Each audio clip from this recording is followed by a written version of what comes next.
سلام، من شهمیرم. سلام، من الزام. ما امشب قرار برای اولین ویدیو یوتیوبمون بریم به یک جای متروکه که حدودای از اینجا یه حدودای 100 متر دورتره یا 200 متر. بعد رفتیم اونجا، حتما اولین ویدیوی لانگ یا اولین ویدیو طولانیمون رو براتون آپلود می‌کنیم و امیدوارم که سریعتر به دستمون برسه. ما توی این چنل علیمیر تیوی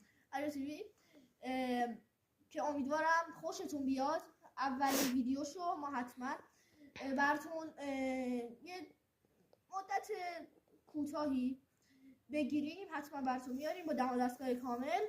میریم اونجا، اگه تونستیم اظهار رو انجام بدیم. اگه نشد هم که دیگه در حد گشتن اون خونه امکان داره حتی چیزای خیلی وحشتناکی هم ببینیم. لایک، کامنت و سابسکرایب فراموش نشه. اون زنگوله اون پایینم بزنید. فعلا خدا